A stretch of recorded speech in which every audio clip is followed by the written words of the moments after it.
Magandang araw po, welcome po sa aking channel, Nov9 TV.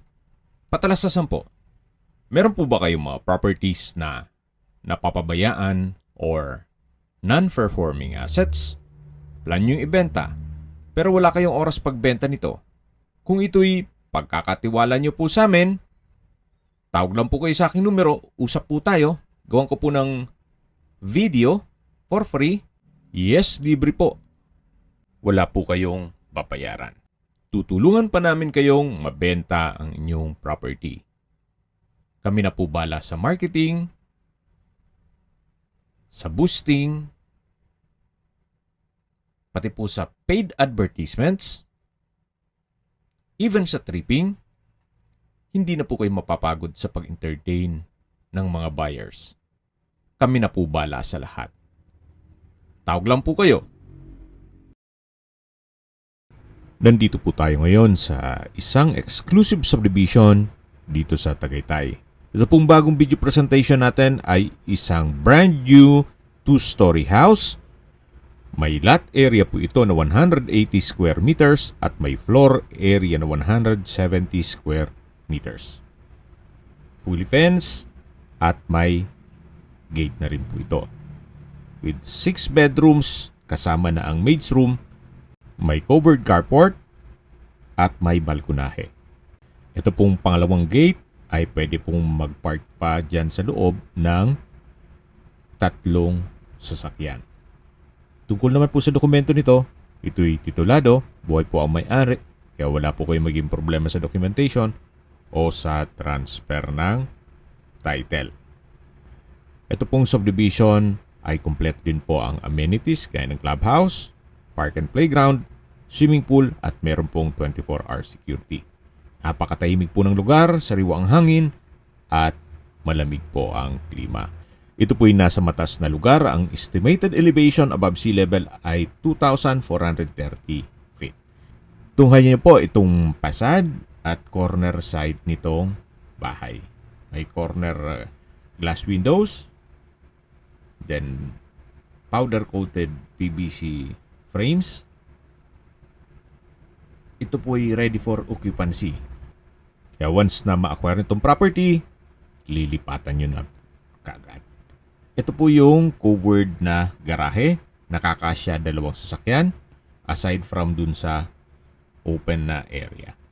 At may access po sa dulo papunta naman sa setback ng buong property. Ito po yung main door at welcome po sa bahay ni Ma'am at Sir. Ito po yung living area o salas, naka-high ceiling, meron pong sliding glass windows, kaya napakaliwalas, premium tiles po ang ginamit dito sa flooring at open concept lang po ito. From living area to dining area hanggang sa kitchen. Pulido po ang pagka-finish nitong wall. Ito naman po yung kusina. May kitchen countertop, stainless sink with faucet, kitchen window, wall-mounted kitchen cabinet, at meron din pong storage ng kitchen utensils. May access door din po papunta dun sa open area nitong property. Hanggang dito po ay naka-tiled flooring.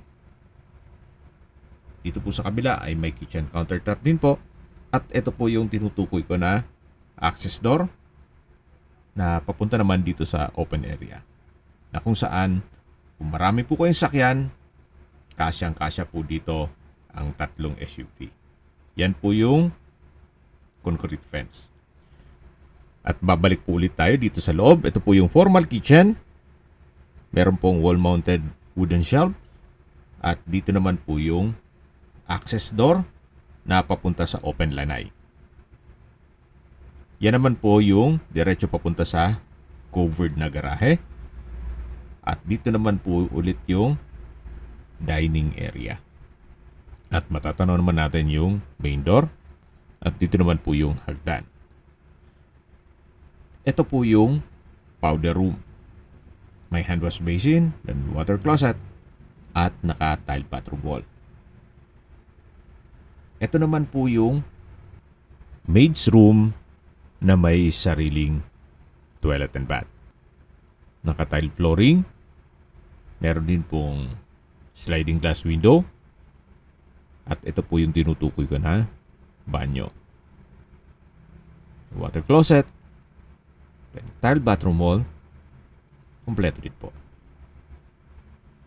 Balik na po tayo dito sa may hagdan. Yan po yung powder room. At ito po yung dining area. Sa dulo naman yung access papunta sa kusina. Ito naman po yung hagdan.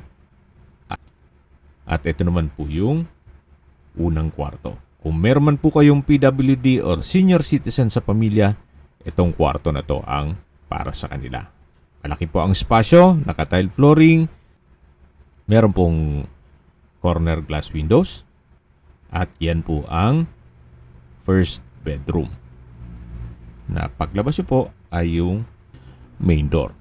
Ito naman po yung hagdan, ito po yung naka wooden staircase at handrail. Meron din po ditong staircase window na nag-serves as natural sunlight.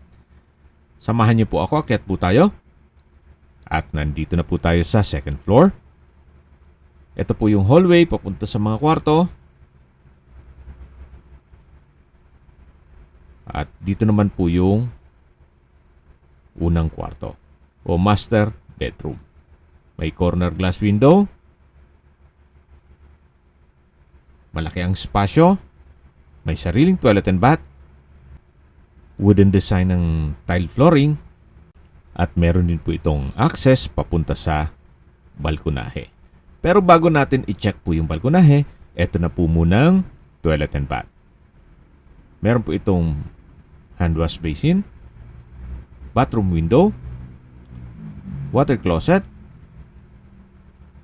may overhead shower, at ito'y naka-tile bathroom wall.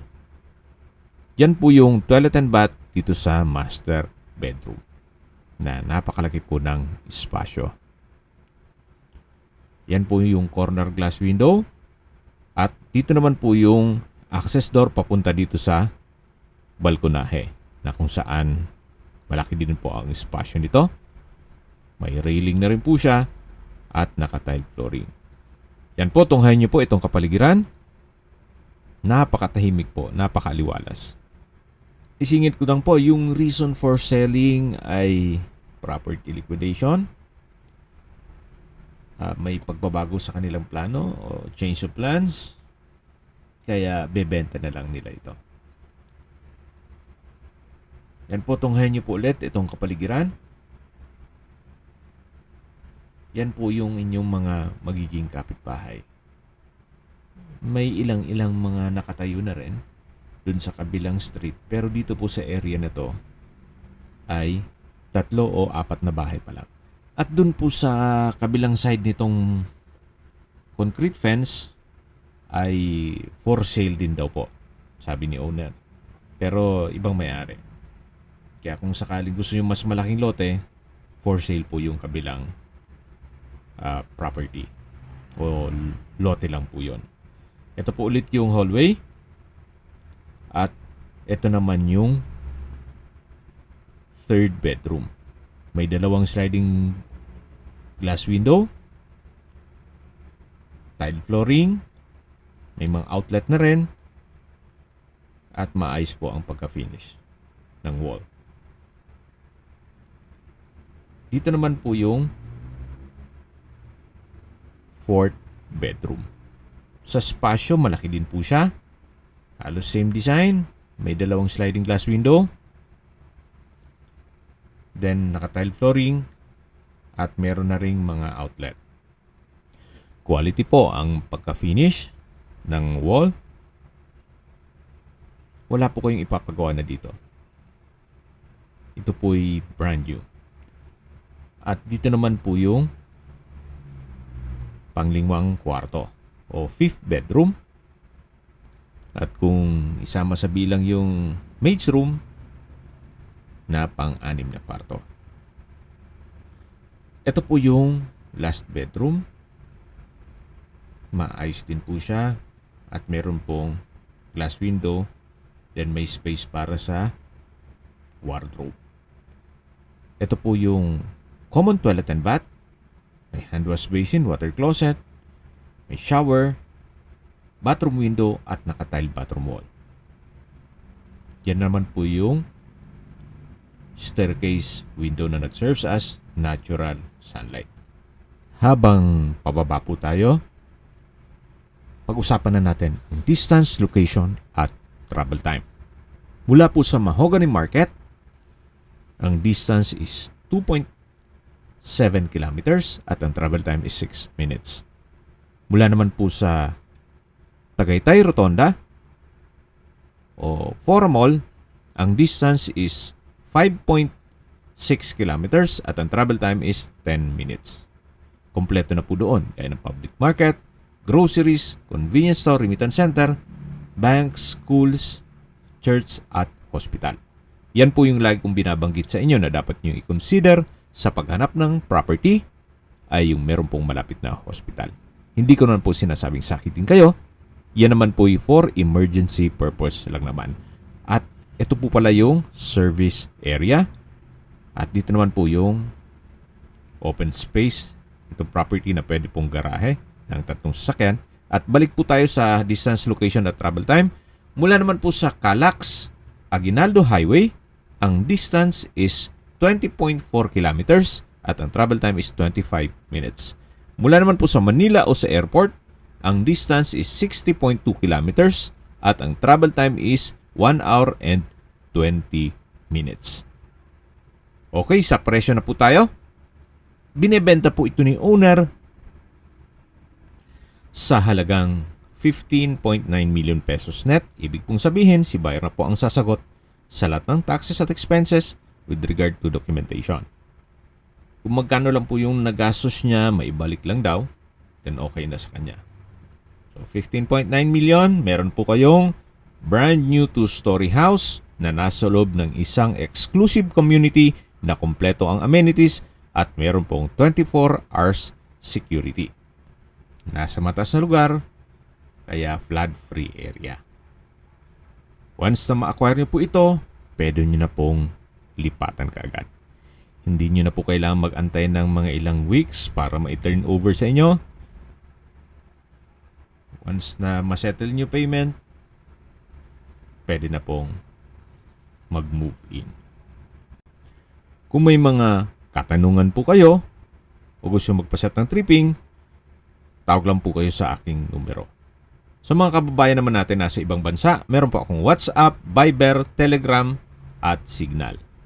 Same number lang po, 0917-316-3399. Sa mga nagtatanong naman po ng aming Facebook, meron po aming Facebook page na Nov9TV at Facebook Real Video. Meron din pong TikTok at Instagram. May ibang YouTube channel po kami, the Nov9TV channel, Nov9TV Listings, Nov9TV On The Spot, Nov9TV Updates, at Nov9TV House Rental. Sana po naibigyan nyo ang video presentation. Paki-like and subscribe na lang po sa aking channel para ma-update din po kayo sa aking future listings. Kung sakali po hanap nyo yung mas malaking sukat ng lupa, meron din po kami ibang listings na pwede nyong pagpilian. Huwag po kayong mag-atubiling tumawag sa amin. Then, let us know your budget para malaman namin kung anong property pwede naming ilog sa inyo. Sa lahat pong viewers, subscriber at nagtiwala po sa amin, salamat po sa suporta. Ingat po kayo lagi at yung pamilya. Maraming salamat po.